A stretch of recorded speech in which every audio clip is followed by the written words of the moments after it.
Today, we discuss Miro. Today, I want to talk about the hellscape that is technical diagramming, right? Everybody's nodding their heads right now, And there is a potential solution that I want to share. There was one name that several people brought up. I did some digging, and it's kind of nuts how much this program Miro has for developers. I have to share this. It could potentially be a game changer for you. So my favorite part about Miro is that half the work is already done. Like right now, typically we spend hours starting diagrams from scratch, gathering information. You get buy-in from every team. That's a lot of work to do. But Miro has a full set of integrations with the tools you're probably already using. And they also offer open APIs and SDKs for custom solutions for all those niche diagramming use cases we have to do, right? So the end result is the same, but it doesn't take forever. It's a massive, massive time saver. I'm transforming basic flowcharts and network architectures, and it all lives in one place. So are you using Miro? Have you used it? I want to hear. That's MIRO.com. Gossip at the Corpse Cart contains graphic and explicit content that may not be suitable for some listeners. Listener discretion is advised.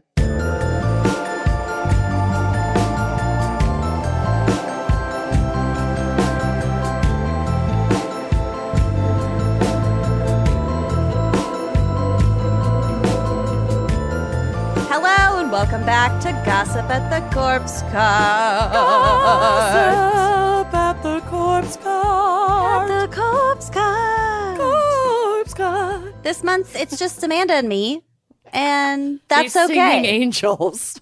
Yeah, it's just These us, sirens. the choir.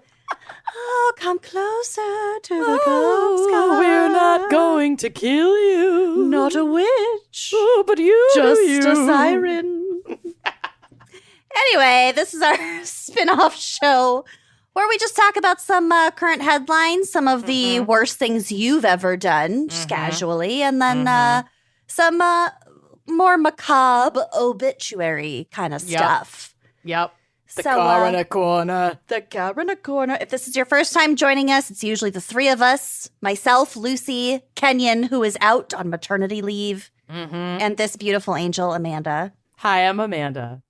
And like I said, Kenyon's out, but guess what? We've got it covered because you're still horrible people, and we still have to read the worst things you've ever done. Yeah. And what's fun about this is we had our incredible, beautiful, unbelievable, couldn't do this without her, like production manager, Andrea, pull 6 of your confessions for us, and we're cold reading them. So we still haven't, we wanted to like honor Kenyon reading them to us and us not knowing what's coming. So we are just going to split them. We're going to go like every other. And we still have no clue. So we're going to be discovering this as you discover it. And I'm nervous and excited. I'm really excited. Also, some of them are really fucked up. We'll just fire Andrea. It's fine. Yeah. Andrea, it's just cool. It's your job's on the line. It's fine. It's fine. Anyway, let's get going. We need you. Amanda, why don't you give us some ridiculous headlines from the last month or so? Oh, man, I have a good batch this month. Is there a theme?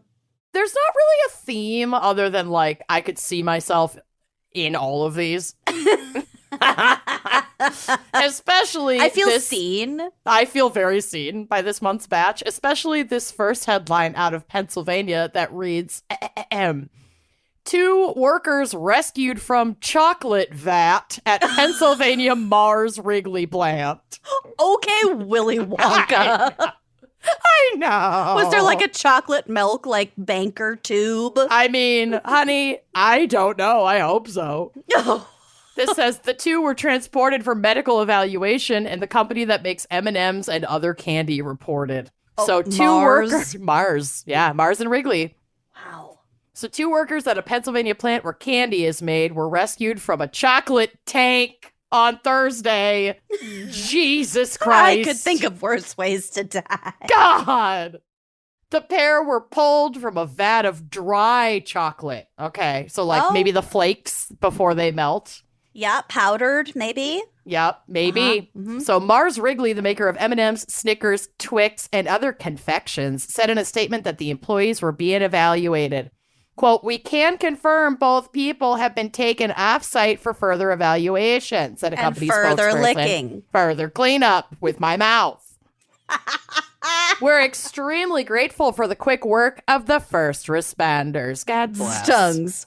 It wasn't clear whether the two were injured, but they were hospitalized, so I would assume that they were injured, but made it. Maybe emotionally. Maybe. The Elizabethtown Fire Department made the rescue, and the Lancaster County Emergency Dispatch was, in charge of leading the rescue team to the Mars factory, and they are both recovering. So that's that. That's the whole thing. That's the whole thing. I feel like this is a cover-up by Mars Wrigley to keep it intentionally vague. By Big Chocolate. Right, by Big Chocolate. Yes. Yes. It's a fucking conspiracy, man. It seriously is. I need to know more. I need some true investigative reporters to go in and find out how they're doing. Yeah. Because the people need to know. The people we need to choose know. to go to the moon. We choose to go to the moon. I also identify deeply with this next headline as something I've always wanted to do. And there is a photo on the... Uh-oh. It could be anything. No.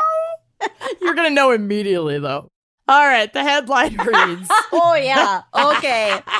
I've identified which of your 3 photos is the one you've always wanted to do. Also, same. Right? Okay, the headline reads... Drunk Norwegian man goes for a ride on a baggage belt, gets x-rayed. You can see, Everything. his organs. Yeah. This is, You can see his sneakers. lunch.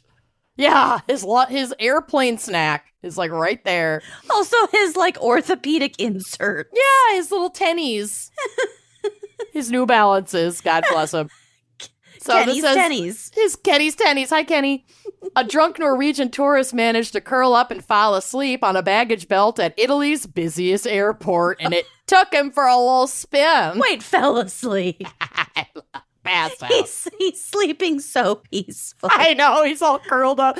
This is how I sleep. On my side, with an arm under my chin. Yeah. Also, you can see his butthole upon further inspection. The hole is right. I've identified his butthole. I am her and she is me. There she is. We need an American Girl doll who falls asleep on a baggage claim belt. Who gets drunk and falls asleep on a baggage claim belt. Wait, but we do, though. So this says, you probably wouldn't expect to see the outline of a man popping up on the x-ray machine at an airport, but that's exactly what happened at Rome's Fiumicino Airport. Nailed it. Apparently, the unnamed man in question was spotted walking into the airport with a backpack and a can of beer in his hand. Which, having been in an airport in Italy, that airport in Milan when we went to South Africa. God, that drunk baby. Yeah. I mean, the baby wasn't actually drunk, but it looked really drunk. Well, it was drugged, but it was sure. Italy, so that might have been a drunk baby. I feel like everyone at the Milan airport was drunk, so I don't think that part's not all that weird. Minus Scott, who was vomiting into a trash can. God bless him. Yeah, that did happen. Poor guy. It was a long flight. It was not great. So he then made his way over to his check-in desk, only to find no one was on duty. Instead of standing around and waiting like everyone else, the Norwegian decided to jump across the counter so that he could have a snooze on the conveyor belt with his bag. As you do. For some reason, the baggage belt started up and took the man on a 15-minute, 160-foot journey through a maze of conveyor belts before the alarm was raised. Did he stay sleeping? I don't know. It looks like it. It probably was. He was only noticed after security workers spotted something strange on one of their x-ray monitors, that being the outline of a human in the fetal position. Sleeping peacefully. When the police woke the drunken man, which they had trouble doing, according to reports. So he was asleep the whole time. He was passed out. Holy shit, this is so good. This is amazing. He didn't even realize what had just happened. They took him to the hospital as a safety precaution after the man was subjected to the x-rays without any protection. Yeah, that's no a little scary. shit. That's not great. Enjoy your cancer in 5 years. It's not great. It's not great. According to one Italian official, quote, there's usually an episode like this once a year. Get your shit together, Italian airport. Airport staff says this incident doesn't expose any security flaws in their system.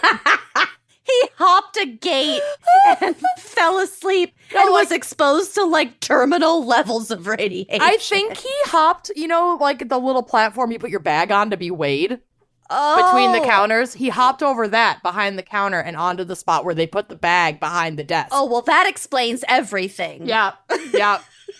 Cleared it up for you, honey. So cheers to that hero. Good Lord. He's fucking amazing. It's so good. Yeah. I love that. Yeah, that's one of my favorite headlines from this batch. Mm-hmm. Next up is really tragic. Oh, good. I'm going to add a photo to the drive so that you can see the devastation of this horrifying event. Okay. Oh. Yeah. The debris. Yeah. Just wait till you hear what it is. This is from Florida, and the headline reads, chip off the old trailer, container storing 40,000 pounds of potato chips catches fire in Ocala. No. Yeah. Those are all devastation. Chips. I know. Oh, shit. Oh, my God. They had too much fun with this article. Here we go. The casualties. The casualties. This reads, it was crunch time for Ocala Fire Rescue on Thursday. God bless these local journalists. I know, it's so good. When they put out a fire, there's been a fire. Oh, there's been a fire. No, Loretta called. When they put out a fire in a trailer carrying about 40,000 pounds of potato chips. Firefighters said they responded to Outlaw Snacks, SNAX, located at 3031 West Silver Springs Boulevard shortly before 2 p.m. Upon arrival, crews said they found a detached trailer filled with chips consumed in flames. Consumed. No one was hurt, but the chips could not be saved. Oh, no. I know. That's a lot of... It's like a fucking lot of chips, you guys. I don't think people need to go to the blog and look because it's a lot of chips. Rough. I hope really the firefighters took some. Well, I hope a truck carrying a bunch of dip just exploded right next to them, too. Wouldn't that be good? What's a picnic without dip, Or that the firefighters had accidentally grabbed the dip hose and not the water hose and they just sprayed dip all over it. Dill hose. The dill hose.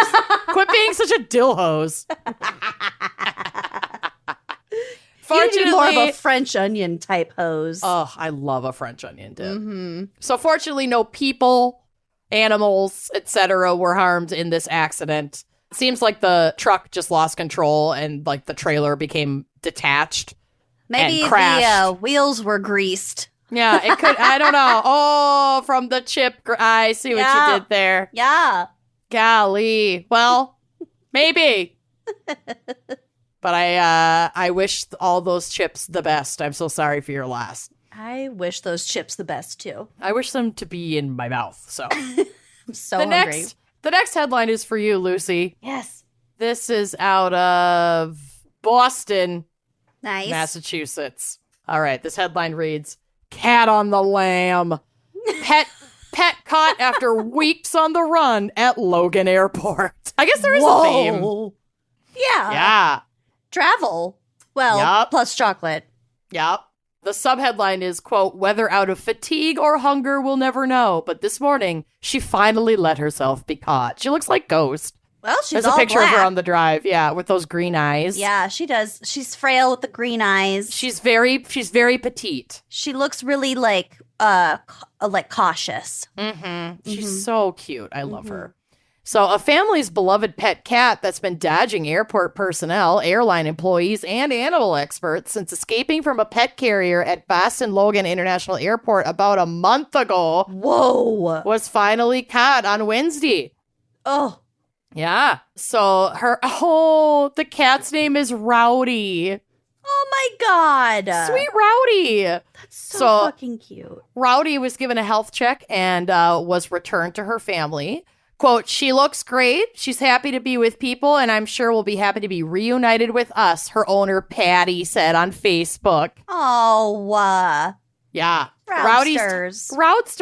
Rowdy's time on the lam began on June 24th as family returned to the United States from an army deployment to Germany. Oh, she's been through enough. Yep. When their flight landed, the 4-year-old black cat with green eyes escaped her cage in pursuit of some birds. There's always birds in the airport. I know, and it makes me so sad because they're never getting it. No, they're not going to find their way out. But they also have, like, a lot of space to fly and unlimited food sources. I mean, so it might not be that bad. Like, who are their predators in there? No one. Well, they won't have any friends. They'll die alone and scared. They have each other. There's always multiple birds. Do they find each other? Probably. It's an airport. Soon, Rowdy herself was on the receiving end of a chase as her getaway set off a massive search involving airport personnel, construction workers, and animal welfare advocates, as well as the use of wildlife cameras and safe release traps. This is my dream job. Seriously. To be hunting a cat in an airport. Well, maybe you could have been this person they hired because they even hired a tracker to get Rowdy. I want to be a cat tracker. Right? Professional cat track.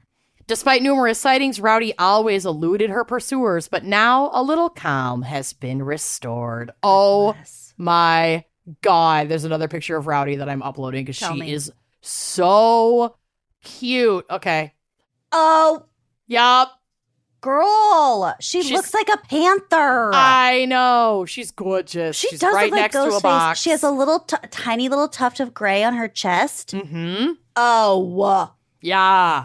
Big bat ears. Yup. Precious girl. She's fucking perfect, and I love her. So shout out to Rowdy. I hope you enjoyed your adventure. Mm-hmm. We're obsessed with you, and we want your potograph. Oh! Sorry, I made that noise again. I do want her potograph. Oh my God, you got me right when I took a sip of my bubble water. Oh! That's when I've truly been caught off guard in a moment of bliss. Oh! Oh! I want her potograph. Oh my God. What is wrong with me just as a human? Oh my God. I don't know. I love everything about you. Oh, good. You're fine. Oh.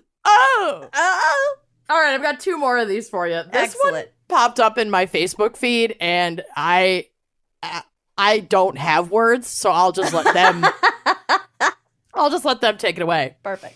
Los Angeles-based Beyond Meat COO Doug Ramsey arrested for biting driver's nose after Arkansas football game. He's a vegan. I can't. Presumably. I mean, or at least a vegetarian. I would hope. Either way, noses shouldn't be on his menu. Oh my God. Nose goes. No, that nose went. She gone. I don't know how bad it was, but I guess we'll find out. It was like Mike Tyson level. Yeah. And his mugshot is on the drive, and it's not cute, you guys. Does he have blood all around his mouth? No. Oh, my Lord. Yeah, this man needs therapy.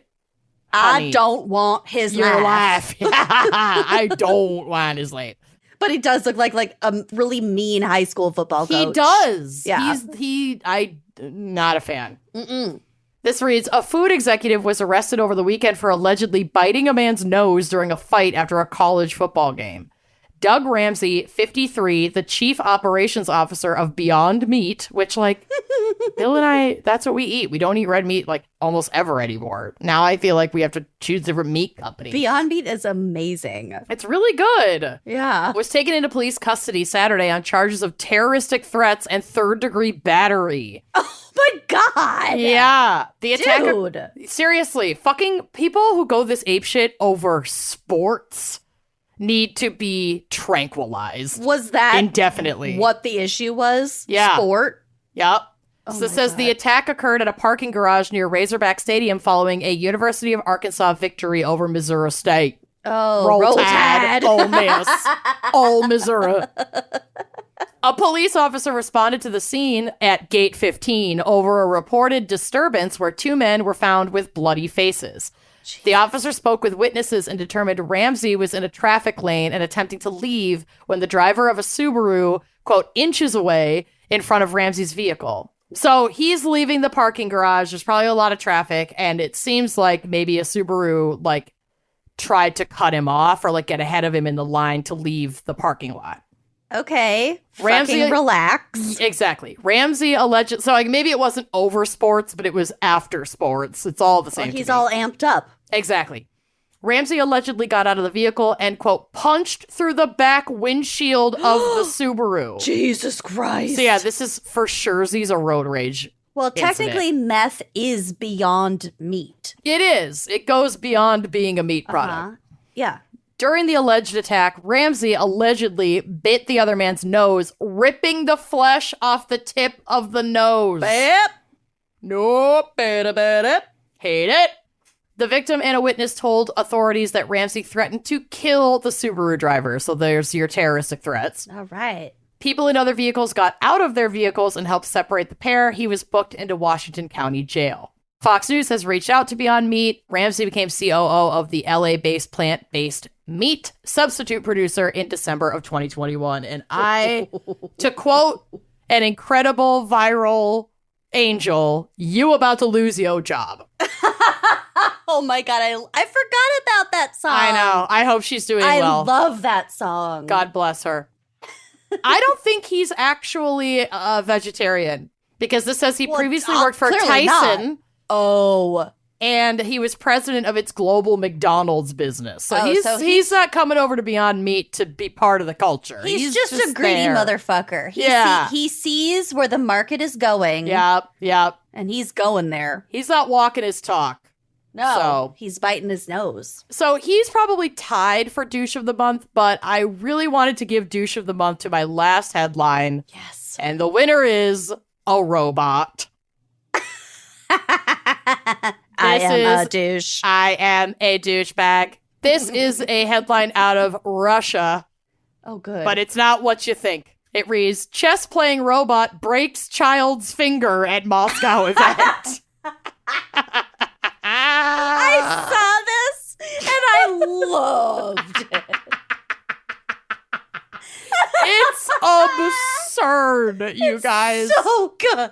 It's so bad. It's so good. Oh, my God. This is out of Moscow. A chess-playing robot grabbed the finger of its 7-year-old opponent and broke it during Moscow's Chess Open tournament. That's so bad. Quote, the robot broke the child's finger, Sergei Lazarev, president of the Moscow Chess Federation, told the Russian TASS agency. He continued to say, of course, this is bad. Yeah, honey. It is.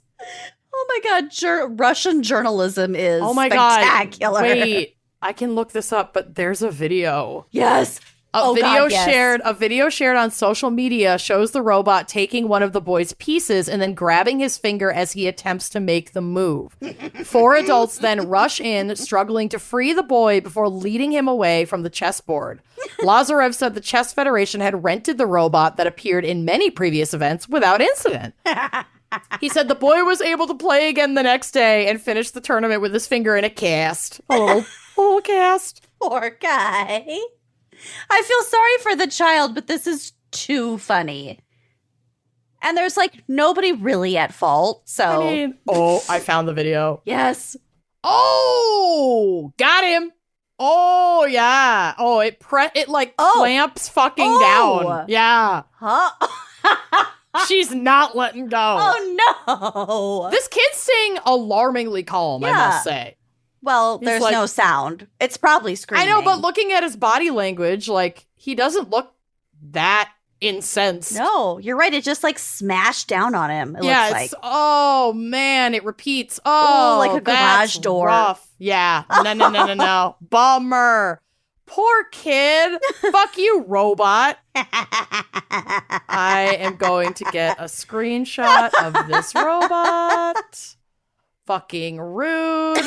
I'm adding that to the drive, and those are my headlines my for this fucking God. Isn't the news of the world just bonks? Yes. Like, and like as each year passes and we like our technology improves, yeah, so quote unquote improves, yeah, and also like shipping shit. Like the potato chips, the fucking man going through the x-ray after bringing a beer into the airport. Yeah, honey. Man, the world today is incredible. It's really something. Well, good job. Thank you. This scratched an itch. It does. It always does scratch an itch. And as always, if you have a very funny headline to send my way, you can head to the Contact Us page on our website. There's a little drop-down menu that says Funny Headlines. That's where you send it. That's how you know it'll go into my folder. And I love them. Keep them coming. God bless ya. We all love them. Definitely keep them coming. All right. Let's hear a quick word from our sponsors, shall we? Let's do. Knowledge is power, people. And when you know more, you can make better decisions for your body, for your health, for your future. And there really aren't many, if any, decisions bigger than having a child. Yep. But for many people, their fertility is a big, huge question mark. How are you supposed to know? There's no way to know. Well, there is a way to know. Oh, is there? There is. That is exactly why modern fertility was created. It's an easy and affordable way to test your fertility hormones at home with a simple finger prick. You just mail it in with a prepaid label and you'll get your personalized results within 10 days. It's lightning fast. Yeah. So you get so much information. You'll get insight into your hormone levels, your ovarian reserve, and other important fertility factors. These results go deep into what every hormone means, and you can also download the results to review with your doctor to discuss next steps. Traditional testing can cost over $600. But modern fertility gets you the same information at a fraction of the price. And if you go to modernfertility.com/gals30, that's GALS30, you can get $30 off your test. My favorite part, you can get reimbursed for the test through your FSA and HSA. So like I always say, it's like found money. It's amazing. So if you want kids today or just maybe one day in the future, clinically sound information about your own bod can help you make the decision that's right for you. Truly. And right now, Modern Fertility is offering our listeners $30 off the test when you go to modernfertility.com/gals30. That's GALS30. So this is a limited time offer for $30 off. That means your test will cost $169 instead of the hundreds or thousands it could cost at a doctor's office. Get $30 off your fertility test when you go to modernfertility.com/gals30. One more time, modernfertility.com/gals30, and treat your knowledge. Try that. Okay. Welcome back to Coven Confessions by not Kenyon at all. It's going to be Amanda and me reading these. Oh, yeah. We're bouncing back and forth. And here is our first worst thing you've ever done. Hi, gals. My favorite part of GACC has got to be the confessions. Same. Yep. I've had a confession in mind for some time, but haven't had the guts to share. This is a really good start. Yep. I'm finally comfortable enough in my own skin, and honestly, this story is both horrifying and hilarious. It's very, very gross. You've been warned. Oh, no. Well, it's actually funny because Andrea did text me, I think it was yesterday or the day before when she was pulling these, and she was talking about how she's like, I'm sitting here eating a salad and pulling all of these nasty fucking confessions. Like, I don't know how I can keep eating. But, like, I mean, she's a mom. That's how. Well, a lot of these confessions have to do with, like, body functions. So, I don't know what the fuck we're about to get into. Yep. I wish I could warn you, but I can't. So here we go. Okay. When I was in my sophomore year of college, me and my boyfriend at the time went out to Olive Garden with a few other couple friends. I love Italian food, and I'm a sucker for cheap chain Italian restaurants. Listen, Honey, Olive Garden is same. fucking awesome. Olive Garden seems to be like where I go after every single funeral. Yep, we went there after my dad's funeral, and we went there with my grandma, who was basically dead for the last 7 years of her life. So Yeah, I've been there after so many funerals. yeah, It's just what you need. It's the best post-funeral food, It really for sure. is. Mhm. PFF. Yes. Aside from my mother's potatoes, Oh, yeah. we got to go to Olive Garden. Okay. 100%. It's important to note that I love all things creamy and cheesy, but I have a very, very bad stomach issues, and these things do not agree with me. Heard chef. Honestly, they don't agree with anybody. It's just No. how much you're willing to put up with. Most of the time, I ignore this, and our trip to Olive Garden was no different. I ordered This is the way, honey. This is the way. I ordered the creamy chicken and gnocchi soup and the seafood Alfredo. Fuck me up. That sounds so my good. God. That's a lot of cream. Yeah, it's a lot of cream. I'm starting to get nervous for you, honey. By the end of the meal, I was bloated and feeling less than stellar. We get back to my apartment, and of course, me and my boyfriend immediately start getting it on. They must not Oh have my been God. together for After very all long. that cream, yeah, you must be new. There's no way. I think if Bill even looked in my direction after a trip to the Olive Garden, I would laugh in his face, fart, and then go to bed. Roll over and fall fart. asleep. Yeah, okay. Hey, babe, you wanna? No. Bye. No. Jesus Christ. Okay, immediately start getting it on. One thing led to another, and I start going down on my boyfriend. I can feel that my stomach is unwell, but didn't want to kill the mood. I continue sucking him off, and as he comes, I begin to vomit all over No. He is climaxing, and his stick is just covered. Oh, you went in for a third serving of cream, and it really fucked you up.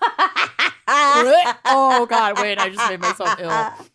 Oh, Instead of bottomless breadsticks, it should be bottomless Tums. bottomless cum sticks. Oh my God. Okay. I know, I'm gonna barf. His throat is just covered in a vile mix of puke and cum. I immediately run to the bathroom and continue to vomit. Well, he was probably like, yeah, I'm so big He that... might have liked it. Yeah. Well, we'll see. Some people are into that. Maybe he thought he triggered the reflex. Right. Yeah. Ugh. I come back, and as my boyfriend looks as if he's going to puke, I apologize profusely, and he just kind of stared at me. We didn't really talk for the rest of the night, probably because we were both stunned and mortified at what had happened. You're gonna sweep this under the rug? Boo to him for not being supportive in that moment. If you're still together, he's got some making up to do. I skimmed ahead, and I think it pans out that way. Okay. This was honestly the worst thing I think I've ever done. I think about this moment often. Oh no. Because of how fucking embarrassing and unsexy it was. It's pretty gross. Not gonna lie. I could smell Alfredo thinking about this. Oh yeah. And that's an a really extra oily Alfredo. Yeah, it that's separates. a really hard. Oh no, that's a hard smell to get out of your linens too. Oh, so God. just burn the whole set. But also, Alfredo's kind of smells like a really mellow vomit smell. You know, no, they don't smell unsimilar. Oh my God, I don't. Okay, I got a little more to go. The next day, my boyfriend came over, and the first thing he said was, "Let's do this. We gotta get over this." He had me suck his dick again the next day. No, without fuck incident. This guy. No. Fuck that. Absolutely fucking not. No. Thank God. Honestly, just ripping off the Band-Aid and trying again was the right move. This story does have a happy ending. Flash forward 7 years, and the man I threw up on is now my husband.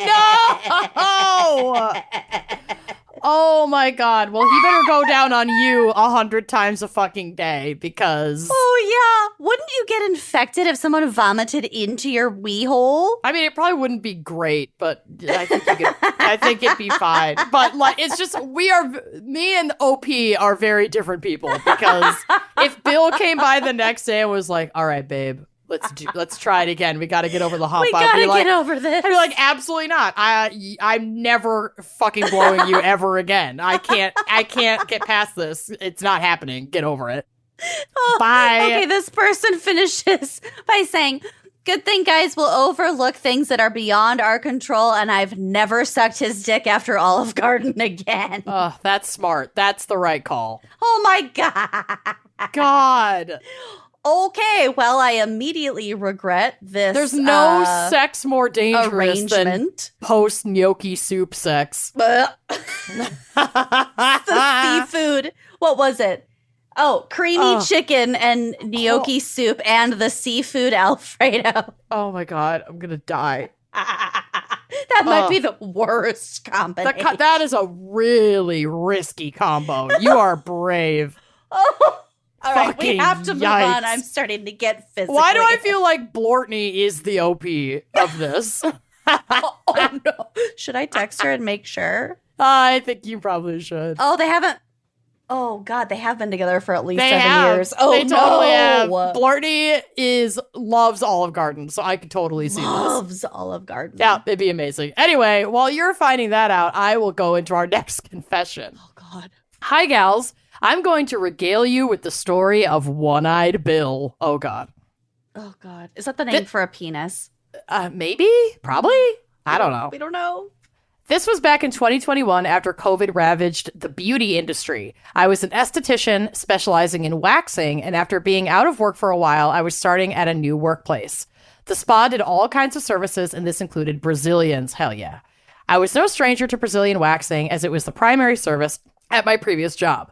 6-hour shifts with a Brazilian every 15 minutes for 5 years equals a whole lot of fucking vaginas and buttholes. Yeah, honey. There's nothing they have not seen. Yeah. The problem was that the previous job excluded services on the male genitalia, or, penises, which was pretty fucked up. Balls. You don't really wax your penis, just wax your balls. And anyway, on people who have balls and penises. So I had zero experience there. Now, I had endured a lot of shit as a waxer, including ingrown hairs as long as my arm. Oh my God. I can't imagine pulling that out. I'd flee. Wow. Having to awkwardly tell someone they need to see a gynecologist, farts, literal shit. Mm-hmm. My They see a lot. sister-in-law is an esthetician, and she has told me some shit. Yeah. Enter One-Eyed Bill. I was going to be doing a training on a man who my boss told me was a regular of hers. I got into the waxing suite to see this older man naked from the waist down, lying on the table.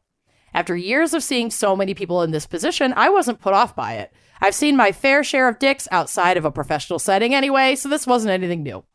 He was in his 70s and had a glass eye, which I thought explained his nickname. Lucy, you might be onto something. Oh, God. Okay. No. We get right into it and start the service with my boss there to supervise the whole thing. Dick and balls are far more delicate than vulvas, so there was a lot of instruction on how to perform the service. So much stretching, you guys. Oh. Luckily, old One Eye was very patient and was making me laugh, so I wasn't as nervous about possibly tearing his nethers. Then he casually told me to inflate his penis to make it easier. Like a balloon? I don't know. Oh my God. I didn't read ahead, so I'm fully cold reading these. I was incredibly confused, and my boss calmly said he has a penis pump, which I was instructed to squeeze a hard lump in his scrotum, and like magic, his member did indeed inflate like a horrific penis-shaped balloon animal. What? Yeah. No, that is not real. It is real. That's what a penis pump is? Yes. I thought it was like a bike pump.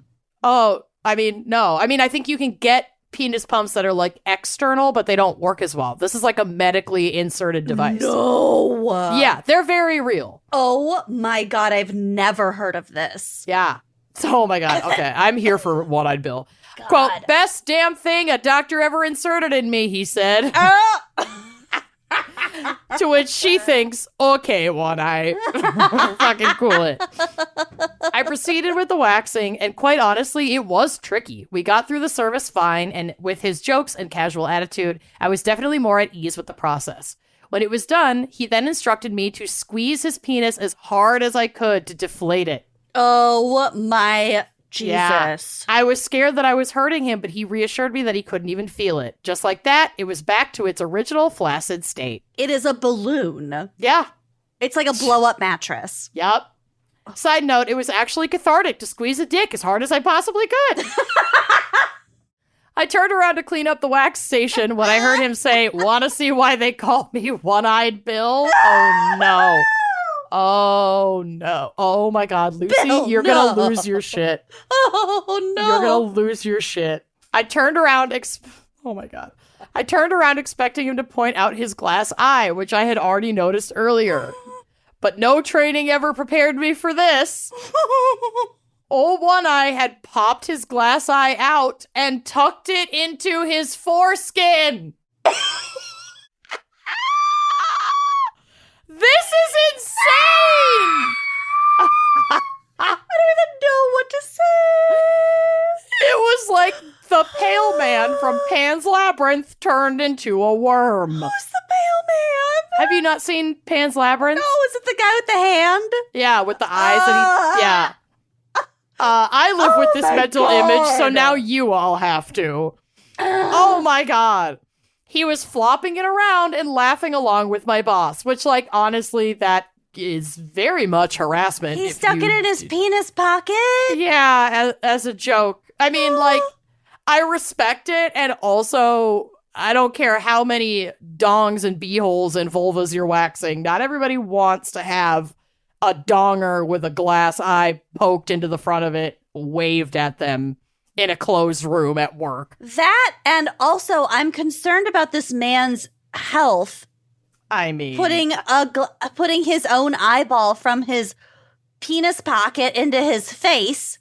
Well, over and over. You're not going to sanitize that every time if that's where he keeps it. Whatever. This guy is oh my God. gross and ridiculous. Oh my God. She goes on to say I was more awestruck than creeped out because I quite honestly couldn't believe what I was seeing and was impressed at this old geezer's confidence. I remember thinking, I hope he washes that before putting it back in his sock. Yes, okay, we're on the same fucking page. Yeah. It's awful. Yep. After speaking to my coworkers, I found out this was a regular thing that he did to new hires. Okay, This guy is a predator. I'm sure they're all women, too. Yeah, fucking probably. Oh, my God. It was like a rite of passage for all of the employees. Honestly, I would take old One Eye over any man blowing his load in the middle of a service, which is common, mostly involuntarily. Yup. As it was more of a laugh than an incredibly awkward situation. Oh, I did tell God. this story to my mom, who found it fucking hilarious, which explains my fucked up sense of humor. Mm-hmm. Yep. Wow. Also, this person is a self-proclaimed friendly, unhinged Florida horse girl. So the fact that this happens in Florida... Oh, that's the least surprising thing I've ever heard. That tracks for me. Wow. Okay. Ew. Thank you so much. Well, I'm glad that you are okay with it, but I would encourage that man to maybe not continue. Don't put a glass eye in particular your type of hazing. Dong hole and then whip it out at people. Yikes. Oh my God, that is so fucking weird. Poor It's Andrea so weird. having to sift through all of these. She picked it. This is her fault. I know, but she had to sift through. Holy shit. Well, popcorn loose. Oh God. Okay, here we go. Holy shit. Okay. I can't. Hi, gals. I've been re-listening to all the GACC episodes for the past week now and absolutely love them. I recently sent in a different confession, but after hearing so many others, I had a deep, dark memory drudge up from hearing all the poop stories. The amount of repressed memories that, like, we dig up for people. Oh, I'm so sorry. I'm so sorry. But you're welcome. It's cheaper than therapy. Mm-hmm. This is an event that made me appreciate modern science. Oh, no. Oh, God. Okay. I was 18 in my 9 a.m. college class. I don't know what I was thinking. Honey, I took an 8 a.m. math class one semester. Oh, my God. I think it was my second semester of freshman year, so I still didn't have any friends, and I also recognized my anxiety and was taking Ambien. These are my own words. This is not the confession. Yep. Yeah, 8 a.m. when you're experimenting with Ambien, when it's fresh on the market, is not a great combo, especially when it's a math class. Yeah. Okay, modern medicine. Back to the confession. I was 18 in my 9 a.m. college class when suddenly I felt very off. I was watching my teacher lecture and started hearing a ringing in my ears. My skin got clammy, and I suddenly felt an unmistakable wave of nausea coming over me. Uh-oh. I got up quickly without saying anything and hauled my ass to the bathroom. It's a good thing about college. You don't have to fucking ask to leave. Yeah, just fucking go. Grow up. When I got in the bathroom stall, I immediately started puking. I figured that I would just let it all out, and then when I felt all right enough to stand, I would go to my car, go home, and chug Gatorade. Then suddenly, to my horror, I now felt the urge to shit. Yep, honey, this is the story of my life. I stood up quickly because this was no ordinary shit. I sat down, still dizzy, and blew ass into the toilet. Yep.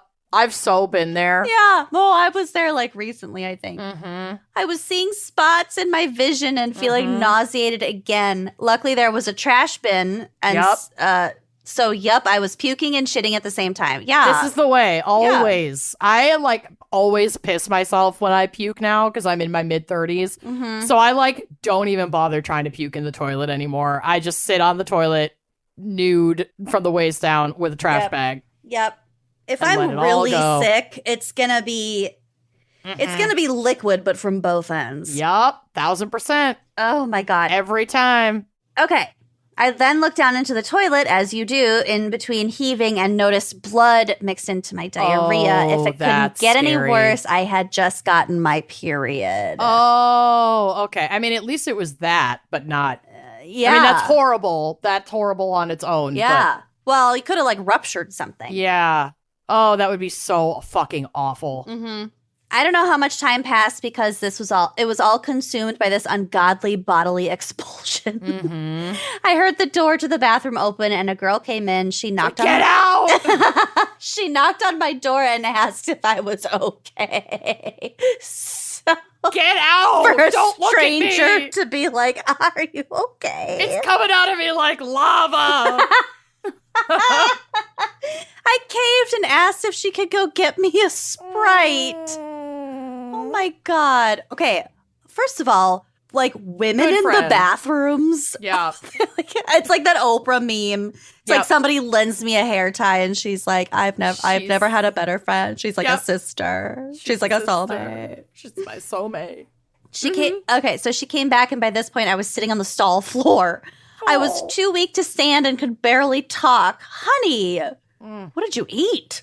Who knows? She gave me the Sprite and I took a few sips, but immediately threw up exorcist style into the toilet again. I knew this wasn't something I could get over soon, so I told her I needed help. And then she said, "Let's pray." Oh, no. The wrong person came to help you. I'm sorry. Yeah. Well, I mean, kindness comes in all forms, but this is not a concrete, helpful resolution. That's not the help I was looking for, right? No.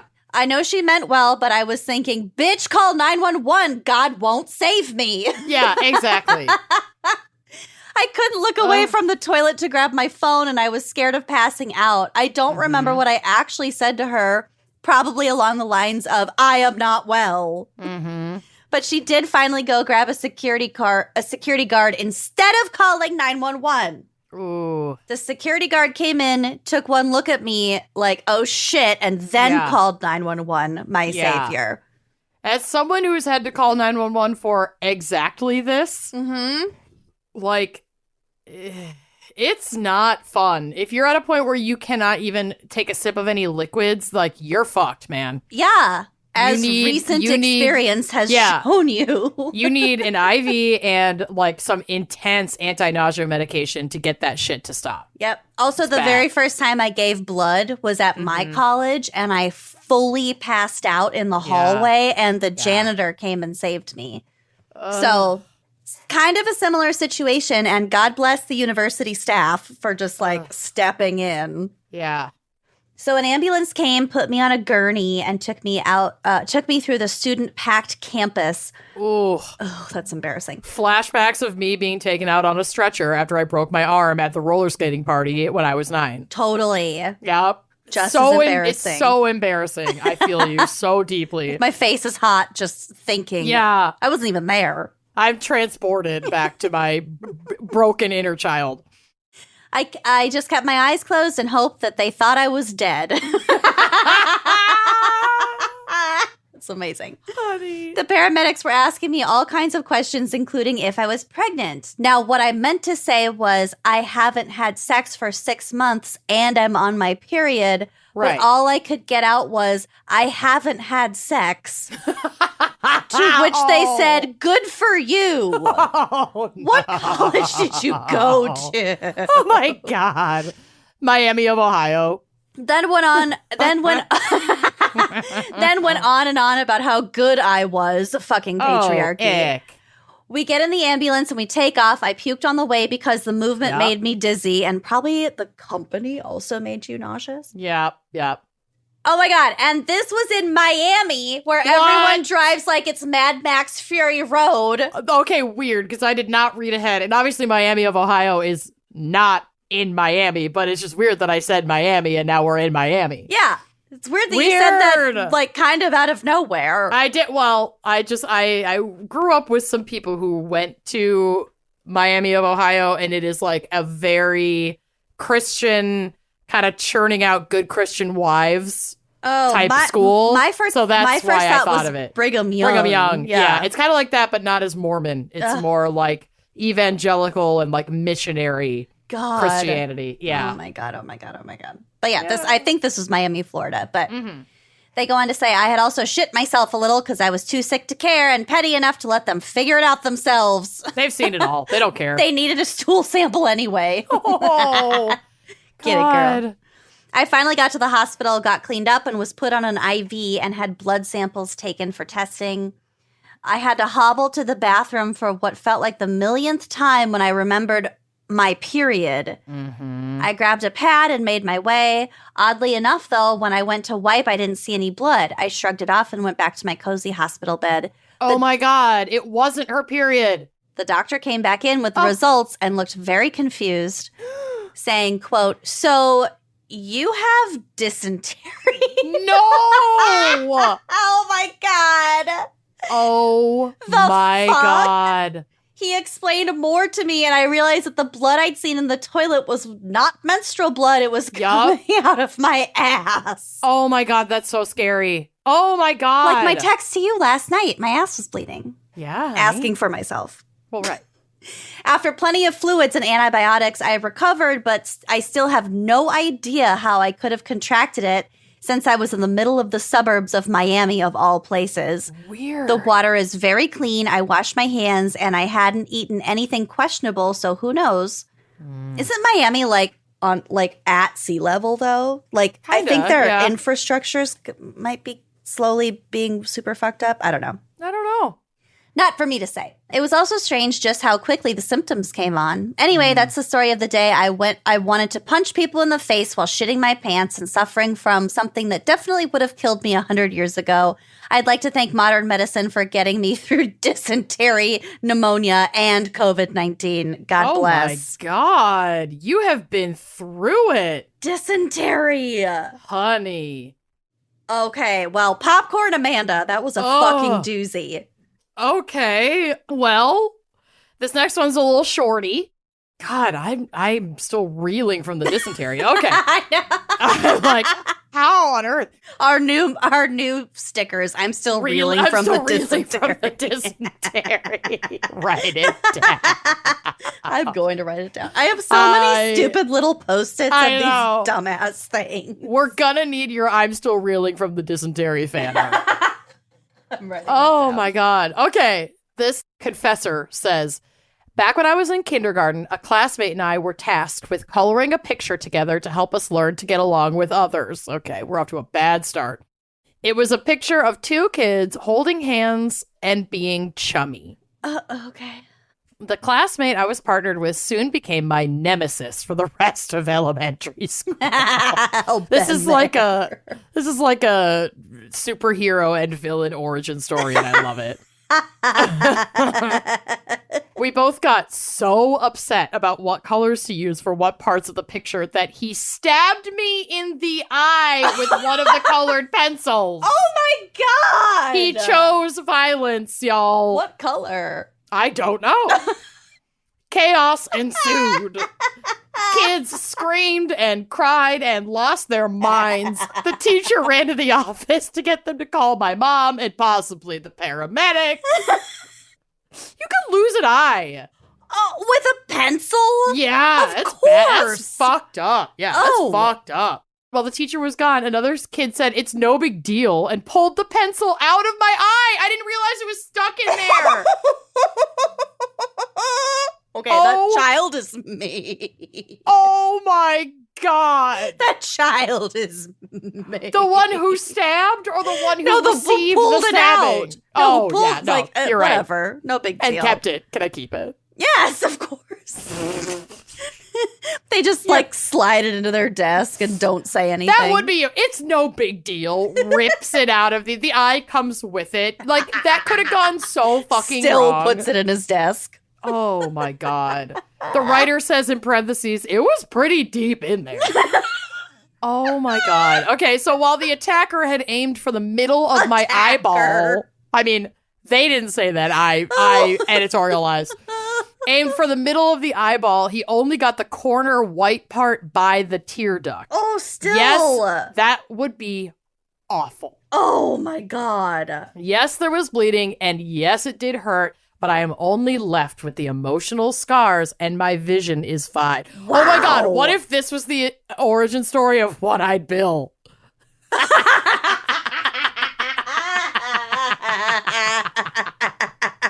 There is a theme!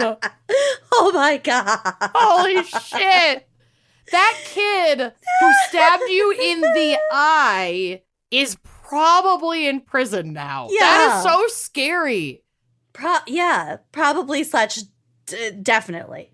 Oh, God. Well, I'm so glad you survived and you kept your eye. I mean, that could have been so bad. And the little Lucy kid, oh, it's no big deal. Rips it out. Well, someone had to keep the eye. Yeah, you're right. Okay. You're right. Wow. All right. Well, popcorn, Lucy. Oh, fuck me. Okay.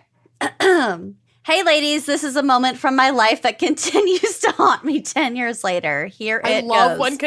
when confessions start like that. Yeah. Like, it's not I'm recent. haunted. It's not just fresh. It's scarring. Yep. The year is 2012. I am dramatic. I am a sweet yet very awkward 8th grade Catholic schoolgirl from Kentucky. Oh, God. Mm-hmm. About to go on her highly anticipated 8th grade trip to Chicago, Illinois. Oh, that really would be exciting. That toddling down. You know the trip I'm talking about, the ones where a few parents and teachers load 70 plus 8th graders onto what is essentially a Greyhound bus and drive them to a distant location so they can celebrate the enormity of their 8th grade accomplishments and burgeoning adulthood. Yes. Yeah, it's kind of like our middle school DC field trip. I went to Williamsburg and then I went to Wolf Ridge. Those are the only ones I went to.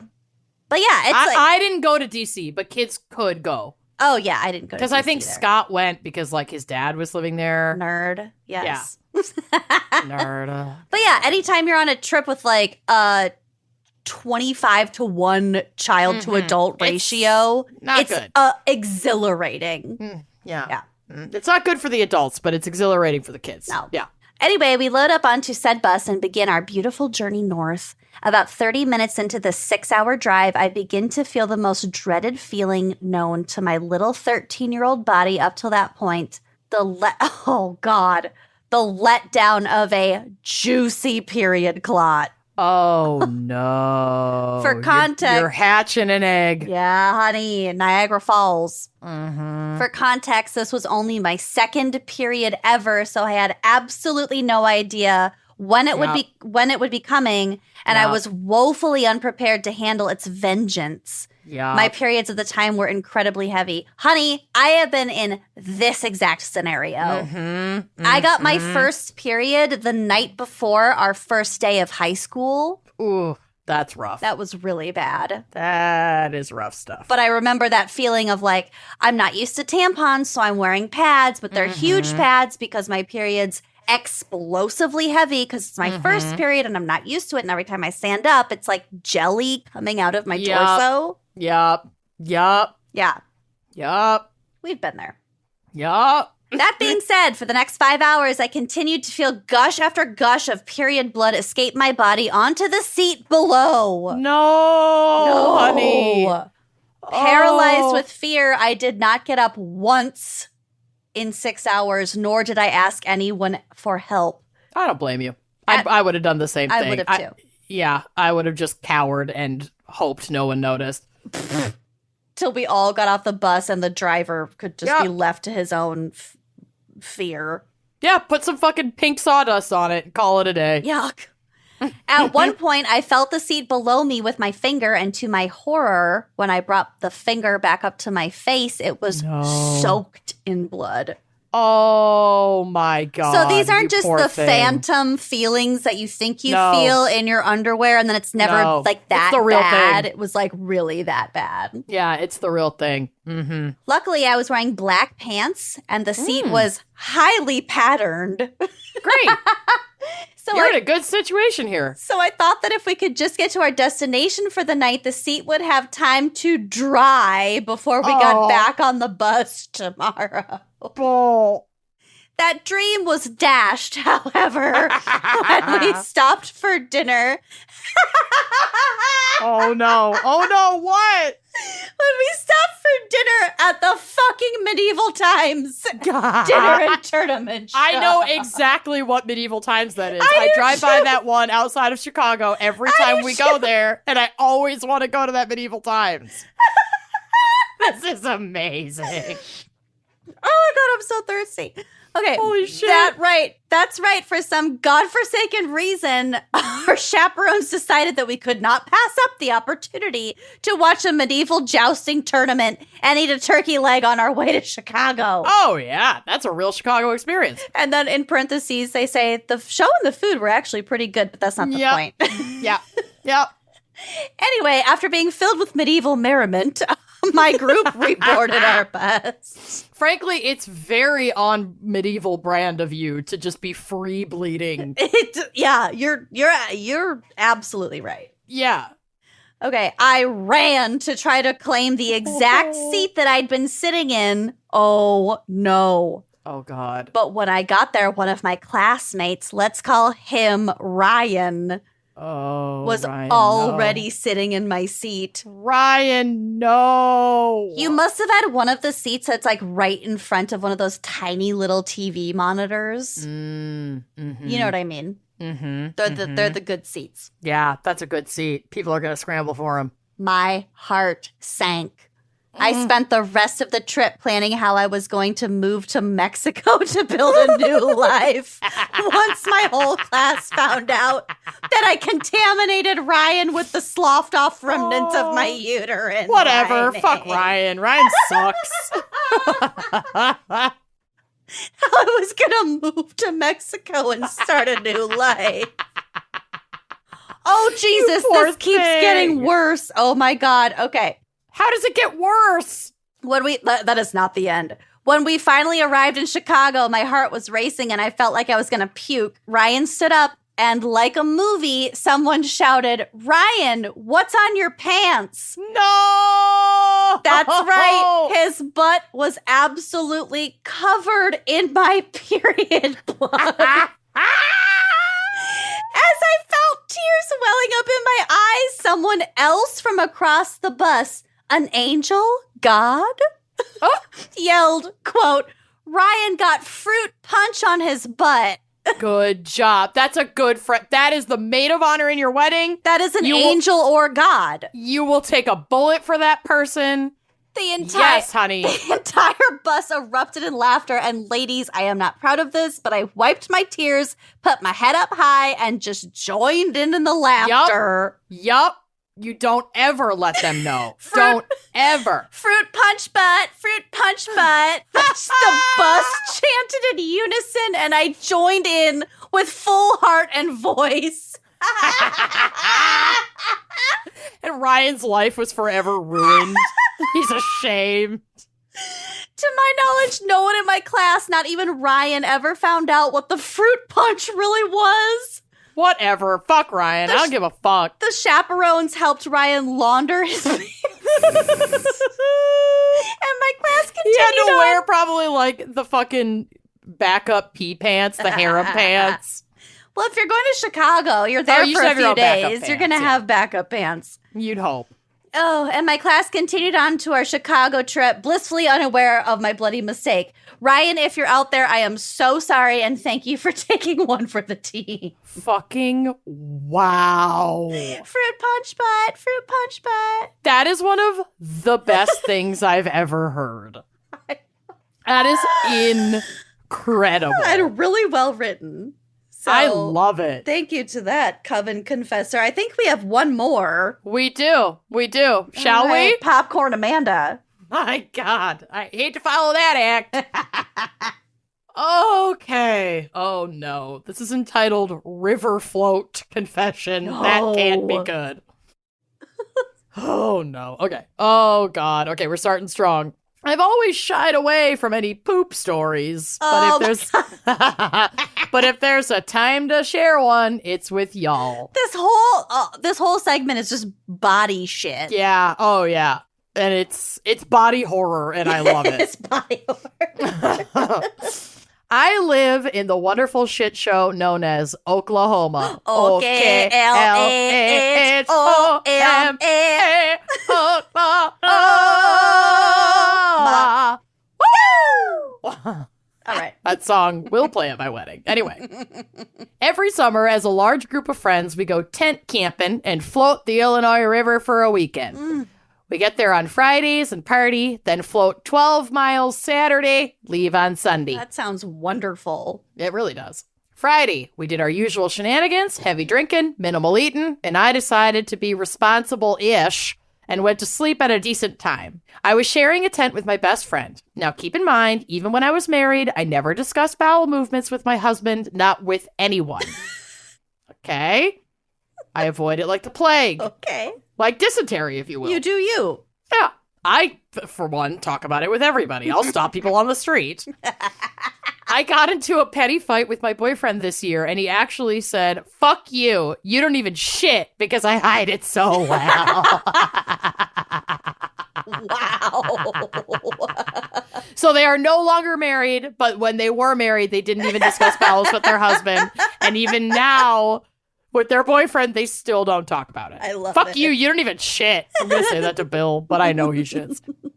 So I wake up in the middle of the night, full-blown severe thunderstorm. It is pouring rain. Uh-oh. I woke up to a migraine and the urge to vomit. I unzip my tent and climb out into the rain, go to the side of the tent, and hurl up every bad choice I made that night. Oh, you poor thing. While doing so, I shit myself. I threw up. Totally a theme. Oh, yeah. I threw up so violently, I really shit my pants. So there I am with my shitty pants, crying and puking in a thunderstorm. Oh, no. This is a nightmare. I take my pants off, finish my explosive shit disaster, thinking that the rain surely will wash it away. Oh. And there will be no sign of this the next day. You're tent camping. Oh. After I finished, I obviously needed to get pants and clean my ass, but the route to my car was through the area where my drunk-ass friends are still awake and would have seen me. There was no way I was letting that happen. I was stressing out about this. I basically ducked around like a ninja in the rain to get to my car and did so successfully. I bagged my shit pants, cleaned up, and got everything thrown away. I ninja'd back to my tent. My best friend is still asleep. I'm picturing Kronk. Yes, Kronk. Totally. 1,000% from the Emperor's New Group. So best friend slept through the entire ordeal. I laid down thinking, thank fucking baby Jesus, how horrible would that have been? Nobody will ever know what happened. Saturday morning, my best friend wakes up, takes one step out of the tent, like his entire body wasn't even out of the tent, before he looks back there and yells to our entire campsite, holy shit, you guys, a bear or an animal took a shit next to our tent. A bear. Ryan said in Kool-Aid. Fruit punch butt. Yes, the bear did it. The bear. It was a bear. Massive pile of shit. I would let everyone think it was a bear. Oh, yeah. I couldn't believe it. So he brings over like 10 people. They're looking for tracks. Yes. They're having a long debate over what type of animal left that disaster in the middle of the night. They're like, well, it's definitely shit. But what type What's of this? enormous Is that vomit? What is that? carnivorous animal would have left this? Oh, I'm going to throw up. Oh my God. I finally get out of the tent and play along as we all stand there staring at a flat, rained-on pile of shit that clearly did not get washed away. I was not confessing to this. No fucking way. Eventually, my best friend ruled out the possibility that it was an animal, and he starts accusing some guys at our campsite that had stayed up of being the midnight shit bandit. And he is pissed about it.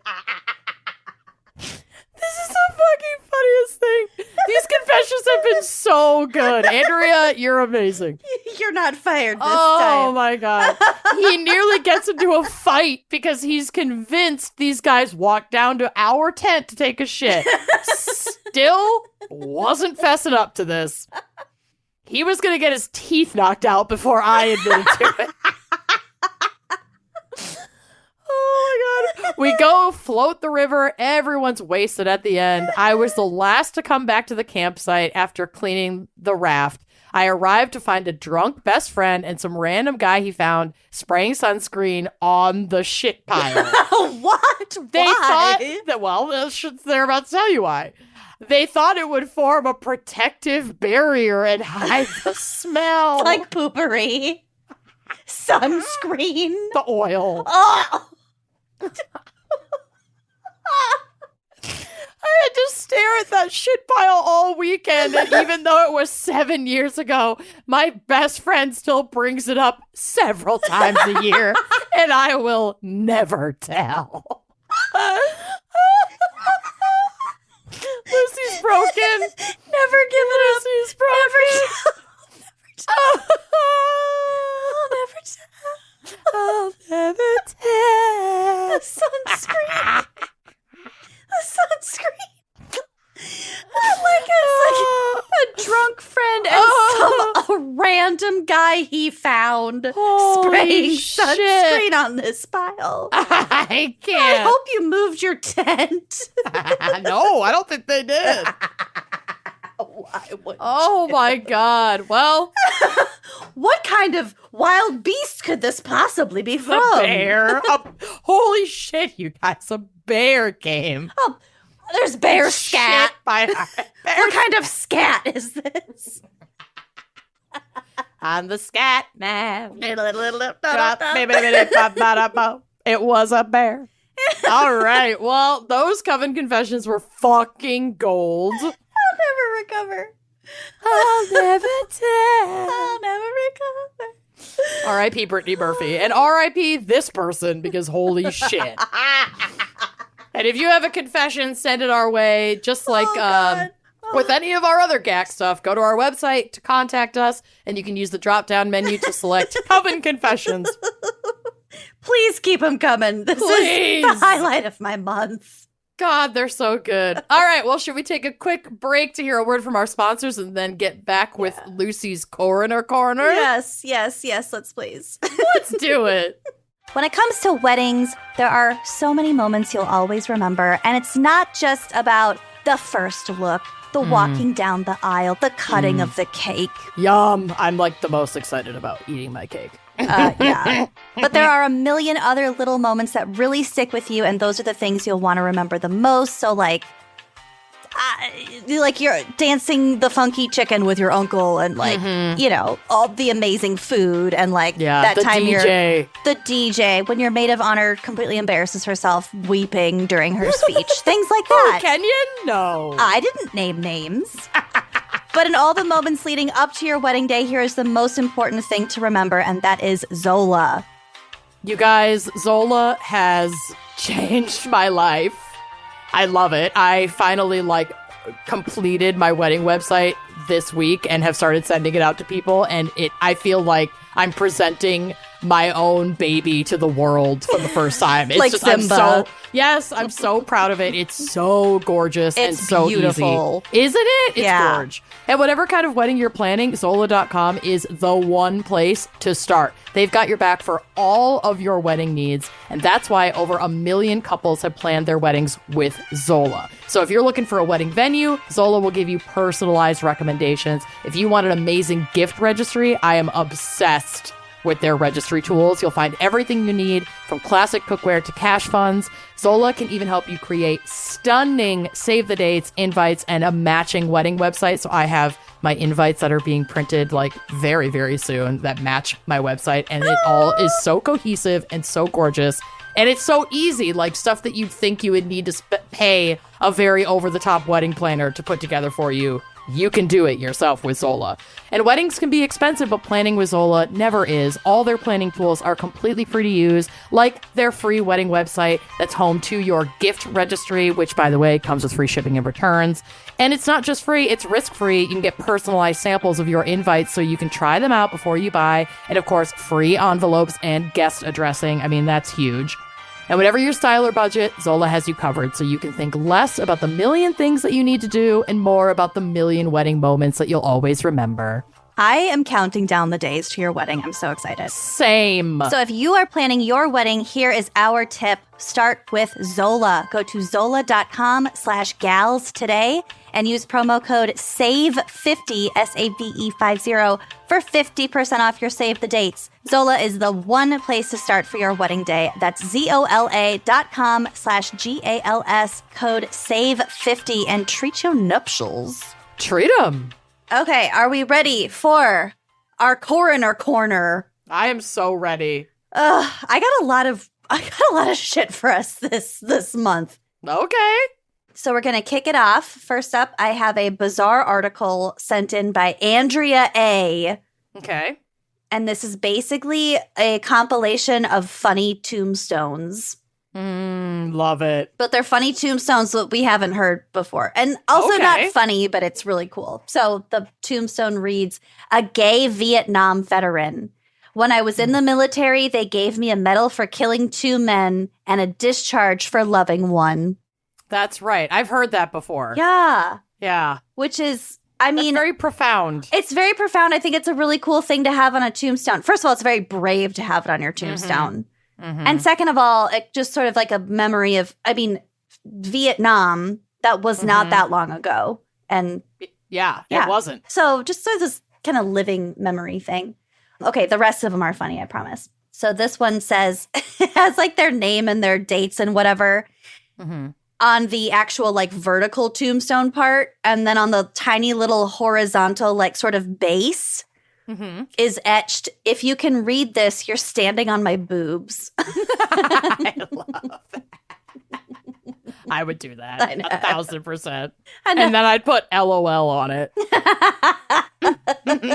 Lols. Lols. A raffle. Another one is, I like this one because there's a lot of like negative space around it, but it just says, "I was hoping for a pyramid." Like I was a stupid square. I know. Hated it. Okay, this other one says, raised 4 beautiful daughters with only 1 bathroom, and still there was love. Yeah. I don't know how true these are, but they're still funny. Mm-hmm. The next one says, now I know something you don't. Creepy. Oh, 'Cause like they're I dead. know what death. Yep. Okay. That freaks me out. Don't like that. I like this Hard one. pass. Here lies an atheist, all dressed up and no place to go. That's funny. I like that. Okay, this one is like a couple's tombstone. Like they're both buried there, and underneath their 2 names it says, "We finally found a place to park in Georgetown." Oh my God. Yes. I like that. Way to use your tombstone to make a statement about the parking situation in your city. I know. Like, how epic is that? There's an exclamation point and everything. Hooray! This is my favorite. Here lies John Yeast. Pardon me for not rising. Oh. Okay. Okay, John Yeast. Okay, this reminds me of that graveyard that you and I saw in Cape Town that says like so-and-so died from complications to a gunshot wound. Like, yeah, you were shot and you died. What is complicated about that? So this one says, near this spot, Samuel Whitmore, then 80 years old, killed 3 British soldiers April 19th, 1775. He was shot, bayoneted, beaten, and left for dead, but recovered and lived to be 98 years of age. Jesus. He's been through it. Good for him. Okay, this might be well, I got a lot. Here's another good one. Merv Griffin. He's like a famous radio announcer. It's Merv Griffin. His tombstone reads, I will not be right back after this message. Oh, that's good. Okay, I want this one. Mm-hmm. It says, Joan Hackett, go away, I'm asleep. That would be yours. I know. Okay, the last one I'm going to read is just a giant Ouija board. Ooh. It's an etched Ouija board on a tombstone. Awesome. That's badass. I know. I'll send it to you. I love that. Yes, it looks way please. fancy, too. Cool. Okay, I'll read one more because Okay. this is also going to be my tombstone. Susan Melody Blanchard, destined to be a woman with too many cats. And this person Destined. has a stone cat on top of the grave, which I love. I like that. I know. That's really cute. So there's some other cute ones, but I just like a goofy gravestone, you know? Yeah, have fun with it. Mm-hmm. Okay, next up for Corner Corner. Amanda, this one's for you because... Oh God. I A new fear? No, I feel like you just have a lot in common with this person. Oh, okay. And this We'll see if I'm happy to hear that. I think you will be. This one was sent in by several coven members. And this is from firstnews.com. Remnants of a female vampire found with sickle across her neck and a padlocked toe. Okay, well, love her. That's the headline. Do you follow that TikToker who puts together the really bizarro outfits where she's like, today I'm going to wear a giant safety pin and safety pins all over my outfit? Or like, today I'm going to wear this like toy. Okay, I have to send you some of her videos because they're just completely insane. But Yes. this is like, this sounds like one of her outfits, to be honest. The sickle across or something on her toe. A sickle across her neck and a padlocked toe. Yeah, this sounds like one of the outfits by this creator. Just And like if that sounds confusing, Crazy you'll get specific. It. Yes. And like really overdone. Yep. Amazing. I love it. Amazing. Well, yes, this falls into that category. Okay, so here's the article. The skeleton of what archaeologists believe may have been a 17th century female vampire has been discovered near Bydgoszcz. Yep. I think it's in Poland. Okay. I don't know. I don't remember. A team of researchers from the Nicholas Copernicus University in Torun found the body in the village of Pien. Why are there all these names? But yes, it is in Poland. Okay, so this body had a sickle placed over its neck, which they say would have been to prevent her from returning to mortality, and a padlock on the big toe of her left foot. I wonder why that toe. We'll get to it. Oh, okay. According to expedition member Magdalena Zagrobska, the find is a first for Poland. Quote, "This is a unique find. There has never been anything like it before," she said. "Unfortunates labeled as witches or vampires have since time immemorial been feared, even after apparent death." So people have always been afraid that they're going to come back and, do their thing. "People have gone to extreme lengths to prevent them from returning from the grave." Professor Dariusz Polinsky, who headed the team, said that this example of anti-witchcraft practice was unusual. He said, quote, "Ways to protect against the return of the dead include cutting off the head or legs, placing the deceased face down to bite into the ground, burning them, and or smashing them with a stone." Okay, all great ideas. Yeah. Ingenuity at its finest. Yep. However, in this case, another method, which was a sickle placed across the neck, previously unknown on Polish soil, was used. Quote, "It was not laid flat, but placed on the neck in such a way that if the deceased had tried to get up, most likely the head would have been cut off or injured," explained Professor Polinsky. So, I mean, exactly that. It's not lying flat. The blade is facing the neck itself. Yeah, so if she moves at all, she's going to get cut, basically. There was another object in the grave, a closed padlock on the big toe of the left foot. According to Professor Polinsky, quote, "This symbolizes the closing of a stage and the impossibility of returning." Archaeologists said the way that the woman was buried was also unusual, as she was buried with great care, which they pointed out is surprising for classical anti-vampiric practices. Right. Like, if you're so afraid of this person, why... I mean, I get why to, like, put the sickle or whatever, but the actual burial with great care doesn't really make that much sense. Yeah. So, for example, on her head was a cap made of silk, which was very expensive in the 17th century, which the archaeologists say indicates a high social status. So they think she was just a really rich woman who was able to... That people were like, "You're also a witch," or whatever. You're also a vampire. Both of these things can be true. Okay, so here is the feature that reminded me of you.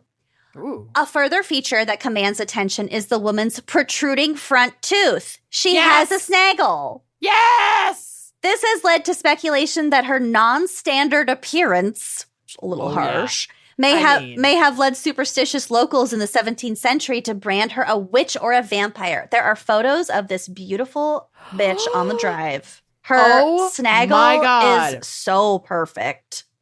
It's not the same tooth as mine. No, it's not. It's really, really good. Yeah, it's doing basically the same thing mine does. Oh my God! It's just 2 over from yours, or 3 over. I hope when I'm archaeologically resurrected, people are talking on a podcast about my snaggle. Yeah, don't What get an it honor. fixed. I love your teeth. I know you do. You want to get them fixed, and I don't. I know. Well, I mean, I would need a lot more money, and I'm saving up for a wedding, so you're good for a while. I mean, your body, your choice, but like, yeah, but I love you. Don't do you it. the way you are. Aw, thanks, honey. Especially if it means you're closer to a vampire than the average Joe. That's true. I don't want to ruin my chances of being buried with a padlock on my toe. What an honor. I don't want to risk it. I don't want to risk it. No. So archaeologists first explored the site near Bad in 2005 Worcestershire in 2005 to 2009, where they discovered early medieval graves with high-value grave goods, including silver jewelry, semi-precious stones from a necklace, a bronze bowl, and fragments of silk clothing. Ooh. So earlier they were like, "Ooh, yeah, there's probably more shit to find in here." Right. Then they returned this year hoping to find more. When they failed to do so, they turned their attention to a nearby 17th century cemetery, which had been damaged by agriculture. The archaeologists inspected the most endangered section. It was during this work that they came across the sensational grave, which they immediately recognized as an anti-vampiric burial. That is so fucking cool. Ugh. Though this is the first case in Poland of anti-vampire burial using a sickle across the neck, many other suspected vampires have been discovered. A whole series of skeletons with severed heads were found under Rheineck Glone in Krakow in 2008. In 2014, don't mind my mumbling through these names. Polish is wild. I'm sorry. It's nuts. Yeah. In 2014, in Kamień-Podmorski, a body was discovered with a piece of a brick forcefully put into its mouth. Ooh. So that all of his... Hopefully after death and not... I don't know. Oh, no. So that all of the upper teeth were knocked out. Right. Oh. His leg was also drilled so that he could not rise from his grave. Woof. Wow. Yeah.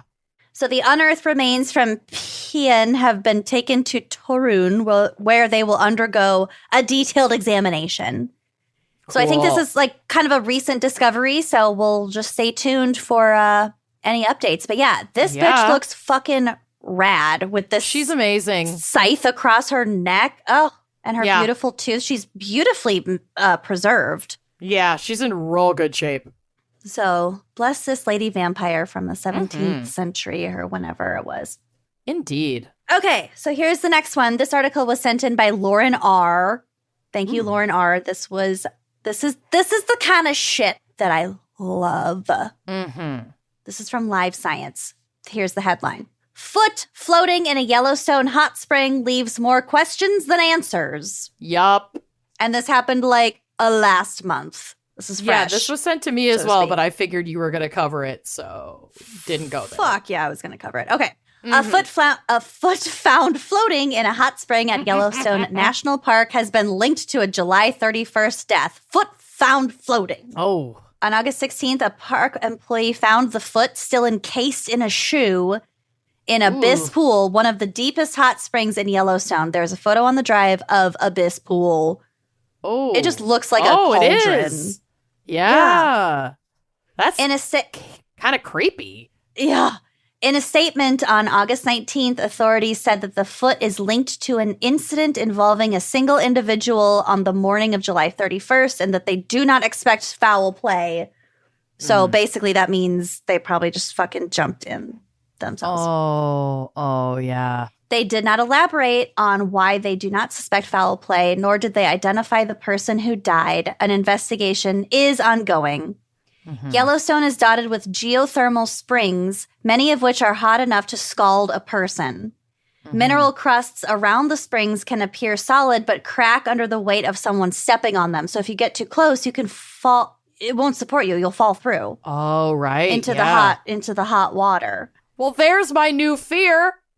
Yeah. I mean, what would GACC be without instilling a brand new fear into you? Thank you. In 2016, a 23-year-old Oregon man died after slipping into a scalding pool at the Norris Geyser Basin while attempting to take a dip in a closed location. The pool was over 212 degrees Fahrenheit. Honey, no. Which is 100 degrees Celsius and highly acidic, according to USA Today. The acidity is the bane. I mean, that'll take you out. That's what fucks you up the most. Yeah, that's going to finish you off before you're cooked alive. Yeah, well, it'll prevent your remains from being found, and we'll get to it. Oh, God. Park officials saw the man's body floating in the hot spring the day he died, but were unable to immediately retrieve it, probably because it's so hot and you're not supposed to get that fucking close to the edge. Yeah. When they returned the next day, they could not find the remains. Quote, evidence suggests that the extreme heat and the acidity of the water quickly dissolved his body in the hot spring, according to a park report released in response to a Freedom of Information Act request filed by KULR-TV in Billings, Montana. The pool where the Oregon man died is an acid sulfate hot spring. These hot springs, which are found most commonly in the northeastern part of the park, are heated by acidic steam so strong that it can eat away rocks and minerals around the springs, according to the U.S. Geological Survey. Sorry, Ray is about to light himself on fire. Of course. There we go. Move my candle. We're all good. Okay. Mud volcano and artists paint pots. Jesus. Two popular tourist sites in the park are both acid sulfate features. Many of Yellowstone's pools, however, are alkaline or basic. The pH scale runs from 0 to 14, with 0 being the most acidic, 7 being neutral, and 14 being the most basic. Okay. Abyss Pool is one of the park's alkaline pools with a pH of 8.65, according to a paper published in the book Mechanisms and Phylogeny of Mineralization in Biological Systems, Biomineralization 90. Okay. God, okay. A pH of 8.6 is more basic than most seawater, but less basic than baking soda. Pools like Abyss Pool get their alkalinity from fluids that carry chloride from deep below the surface. Abyss Pool is situated in the West Thumb Geyser Basin near Yellowstone Lake. It's up to 53 feet or 16 meters deep and is about 140 degrees Fahrenheit or 60 degrees Celsius, according to the National Park Service. Fucking dang. So it's not clear whether the person in the spring became incapacitated by the heat of the water or died in some other way, because it's not like super duper hot. Mm-hmm. But there are a lot of other like elements happening here in terms of like acidity and depth. And I mean, God only knows what else. It's not surprising, however, that it was a foot inside of a shoe that revealed the occurrence of a death. We've talked about this before. The shoe protected it. Bodies left in water over time naturally decompose, and it's common for feet to detach as the soft tissues of the feet and ankles deteriorate. Most modern shoes are buoyant, so they'll float once they're free. Yep. So this phenomenon was deemed responsible for the discovery of 21 human feet that have washed ashore since 2007 in the Pacific Northwest, which I think is the... I'm pretty sure I've talked about that in a past. We've talked about that. Yeah, because they were like up in Canada and yeah. All along the West Coast. But the muscle tissue of the ankle, and especially at joints like that, that's where sea creatures and things sort of like get to. So like your hands and your feet detach sooner than the rest of your body, of course, because they're just dangling there. And your shoes are going to float. Yep. So I don't know how many animals live in these kinds of pools, but it has to have something to do with the depth, with the acidity, and the temperature combined that this body just went away. I can't imagine much that would feed on like human flesh would be able to survive in a pool like that. Right. I don't think the conditions of the water alone. Yeah. I mean, just because it's not animal doesn't mean it's not like a natural. Exactly. Yeah. Exactly. So anyway, hopefully they find out whose foot that was. Yeah. God. And also that guy who like they saw floating and they came back the next day and he was just gone. Like, yeah. God, it's so fucking bizarre. That's really sad. Yeah. And it's like you said, they can't just jump in after him. No. They can't get to him or they'll all die too. I really think that my main focus of fascination just in life in general is like bodily decomposition, how bodies react to environs. I would agree with you that is your main focus and fascination in life. I would agree. Like the shallow graves, the salt water, the seawater, I just love that shit. So anyway, if you hear any other news like this, please God send it my way. It's my main interest in life. Okay. She needs it. Yeah. I need it. Okay, so I have two little obits for us for the obituary area. And this first one is that of our dear, dear friend Allie Ward's late dad. Oh, this is sweet. So he's so sweet. His name was Pete. He died a couple months ago. I meant to put this in last month's GACC, but I don't think it fit in. But anyway, Allie, we're thinking of you. Also, Allie is the host of Ologies. One of our favorite podcasts. Yeah, Allie's fucking amazing, and her dad was incredible. But here is his obituary. It's just so sweetly written. I absolutely love it. Okay. Lawrence Anthony Pete Ward was the kind of American man usually reserved for fiction. The rural Montana boy who saved up his farmhand cash to buy an Austin Healey and move to California. I don't know what an Austin Healey is. I think it's a motorcycle. Probably a car or some sort of vehicle. The kind of boyfriend who proposes after knowing you for a month and then remains wildly in love with you until his dying breath 53 years of marriage later. Oh, my heart. The kind of dad who gives you a 30-pound stone carved with the words, "Follow your dreams," so you'll never be without his support. He once moved a boulder out of the road so that other motorists wouldn't face the danger he had just evaded.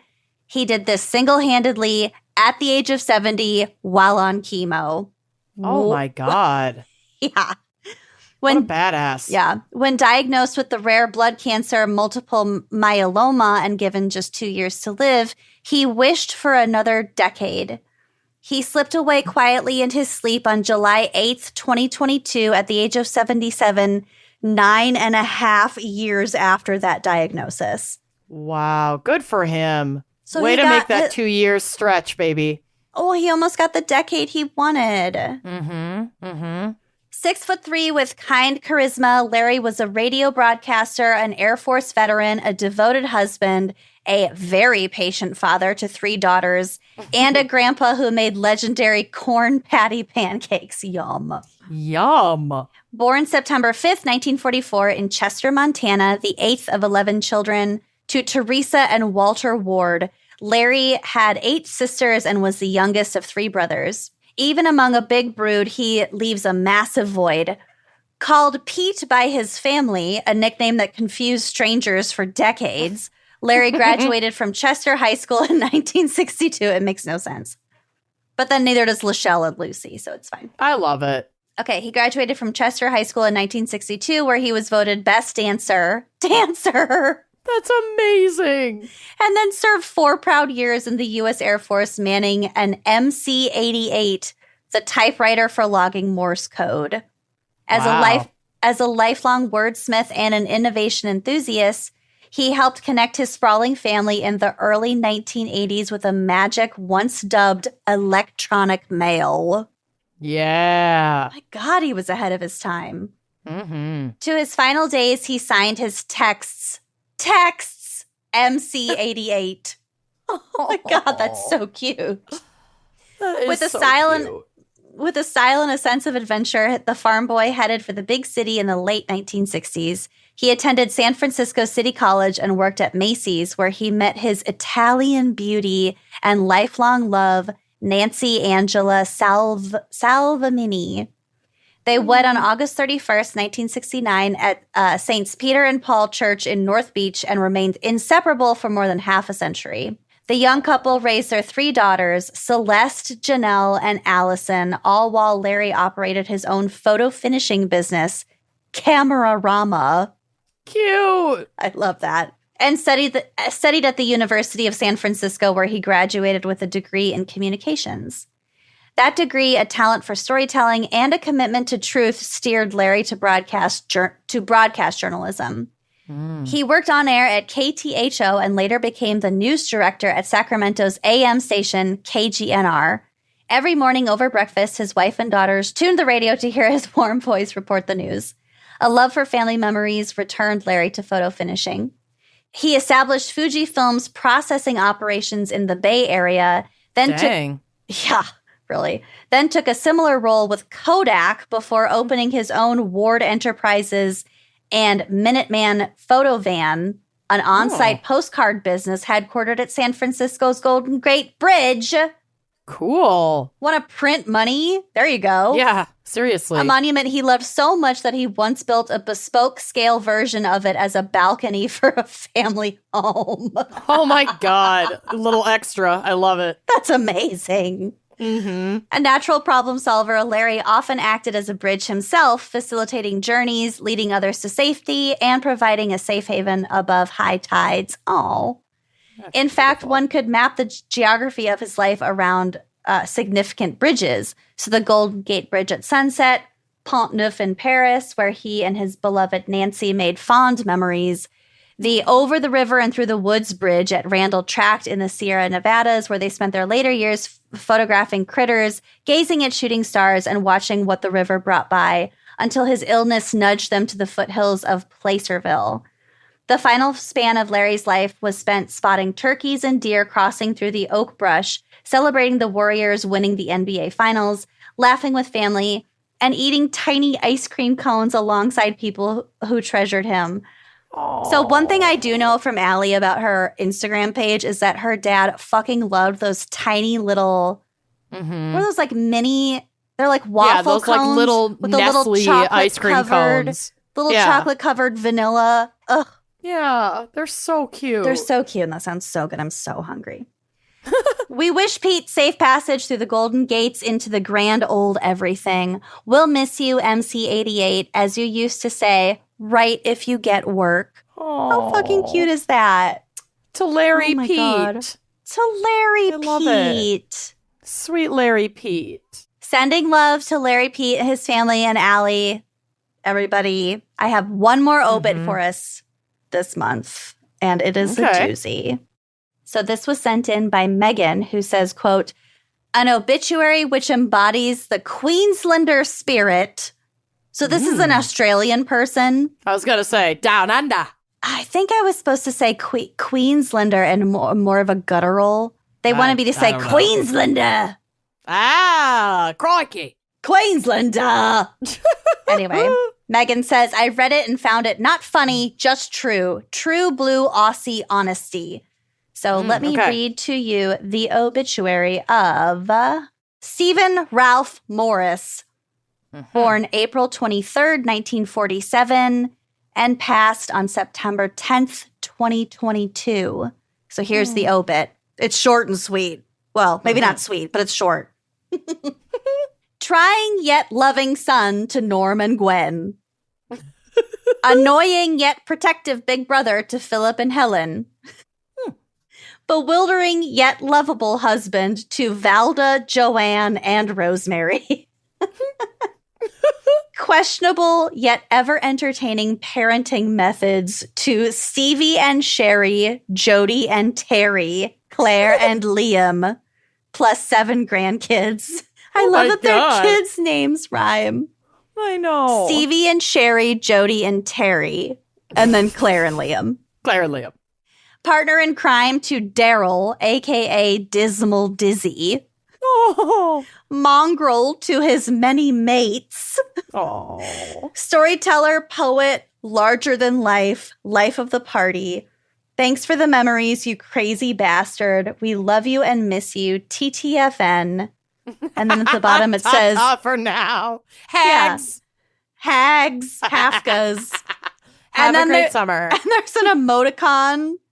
Like with the heart. The greater than and then the 3. It's like a heart. Mm-hmm. I love it. Actually, that'd be the less than. Anyway. And then the bottom says, no funeral will be held as per Steve's request. Piss up at Stafford Tavern, 2 p.m., September 17th. Oh, we missed it. We should have flown to Australia. At the very bottom, it says, I did it my way. And then here's some other comments from news.com/AU. Photos of the tribute gained traction on Reddit with several Aussies joking they were considering turning up to his farewell bash to raise a schooner for the old codger. Quote, that's what I want instead of a funeral. Everyone to have a party. The Janis Joplin approach. Yeah. Some agreed that no funeral was the way to go, backing the much more casual send-off. Quote, I've already told my family I absolutely don't want a funeral. I find them weird. It is a little weird. I would allow a party, but that's it. And then my favorite one says, if my current plans fall through this weekend, my backup will be Stafford Tavern at 2 p.m. wearing a fun shirt.